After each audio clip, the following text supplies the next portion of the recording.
سلام عرض میکنم خدمت همراهان آکادمی دارکوب. توی این ویدیو در نظر داریم یک بسته نصب آسان وردپرس رو راه اندازی کنیم. برای این کار ابتدا نیاز داریم وارد محیط هاست خودمون بشیم. از cPanel قسمت فایل منیجر به ریشه اصلی هاست خودمون میریم و فایل مورد نظرمون رو آپلود میکنیم.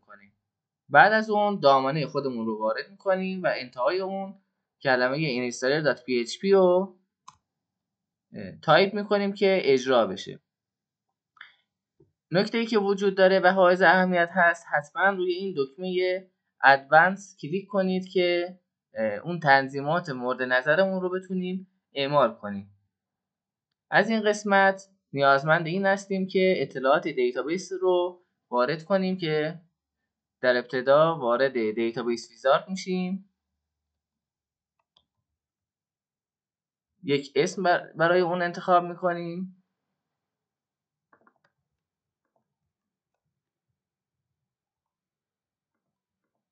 و یک پسورد.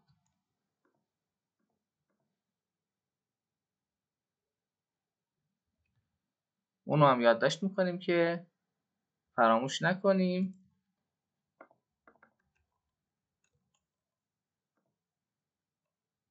در این قسمت تمامی دسترسی ها رو باید به اون دیتابیسمون بدیم. حالا دیتابیس ما حاضره.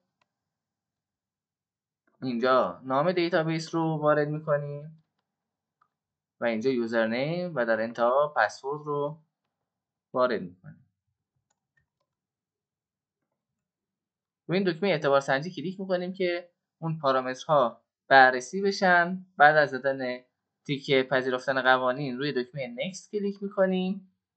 صبر میدیم تا بسته نصبی ما از حالت فشرده خارج بشه. همونطور که میبینید در این قسمت نصب دیتابیس هست. جدول هایی رو که قرار هست ایمپورت بشه ما اینجا میبینیم.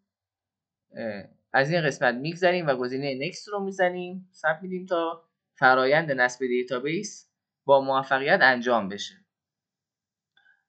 حتما باید شما این ادمین اکانت رو کلیک کنید و یک کریت نیو یوزر رو بزنید که یک اکانت جدید ایجاد کنید برای مدیریت.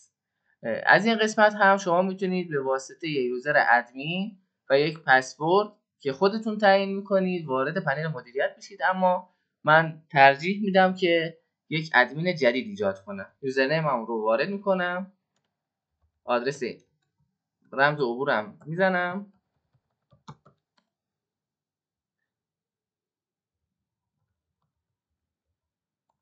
آدرس ایمیل هم وارد میکنم و نیک نیمم وارد.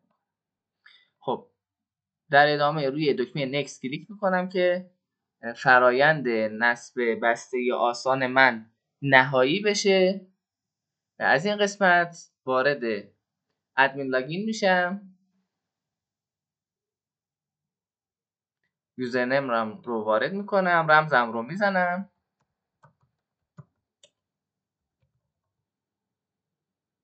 و روی دکمه ورود به حساب کلیک میکنم. همونطور که میبینید ما با موفقیت تونستیم یک بسته نصب آسان قالب وردپرس رو اجرا کنیم و نصب کنیم و میبینید که صفحه اصلی سایت ما با موفقیت فراخوانی شده. از اینکه آکادمی دارکوب رو برای آموزش وردپرس انتخاب کردید سپاسگزارم. خدا نگهدار.